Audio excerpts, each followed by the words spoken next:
somebody. Yeah. Okay. My first question Fan is is sausage a- rolls. Yeah.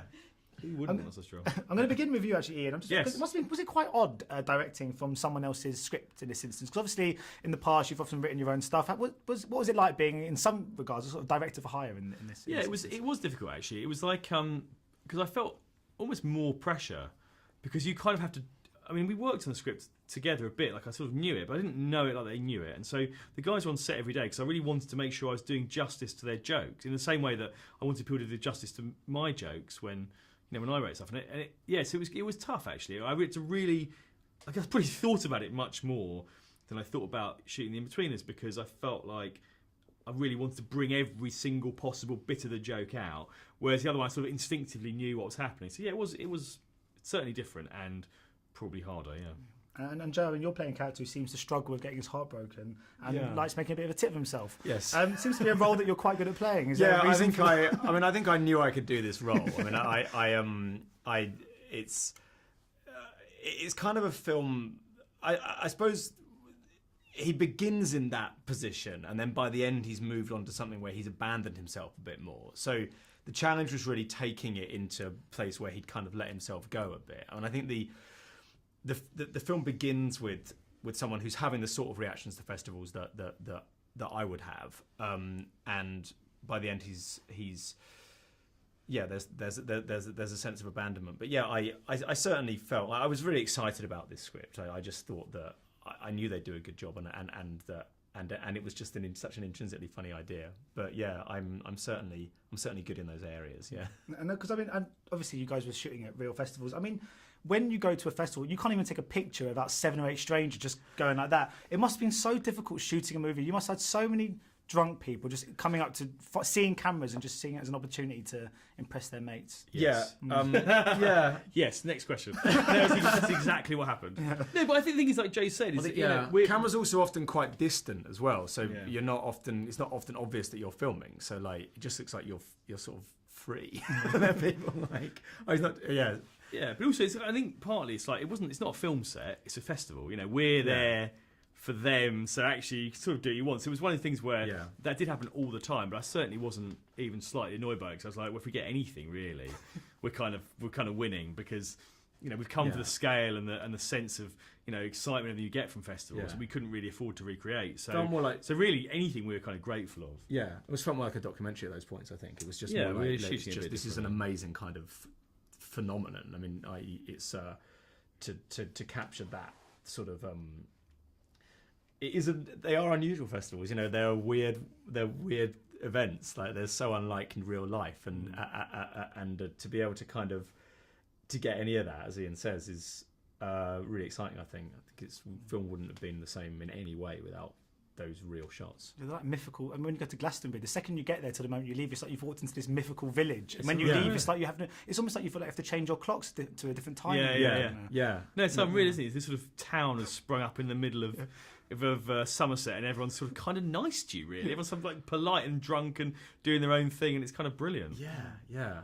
Have you got any really great festival anecdotes? Any that spring to mind from your own experiences? I suppose the formative one for me was going to Reading and waking up in the morning and someone had pooed on our tent. I mean, that was. I have said sorry about that. I mean, look, I know you're meant to sort of lose inhibitions at festivals, but I mean that's not a religious experience. So that was almost just like welcome to festivals. this is what they are.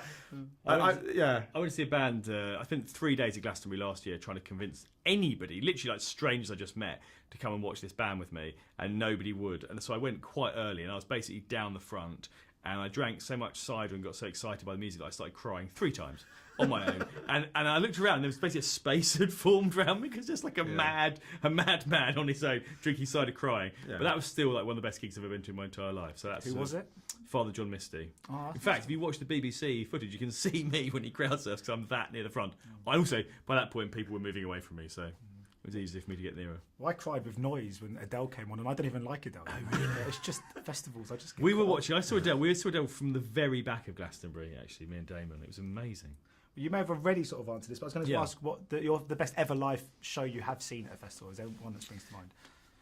I think I saw on 2 occasions, Radiohead, one in Oxford and one in a sort of park outside Berlin, and both of those were pretty incredible. There was a bit in Oxford where Tom York started playing something that was probably Street Spirit or something like that, and this kind of gentle breeze just kind of wafted over the heads of everyone as though it was this kind of like redeeming breeze, this kind of healing. That was pretty extraordinary. We went to Glastonbury 2 years ago, me and Damon, and got there a bit early.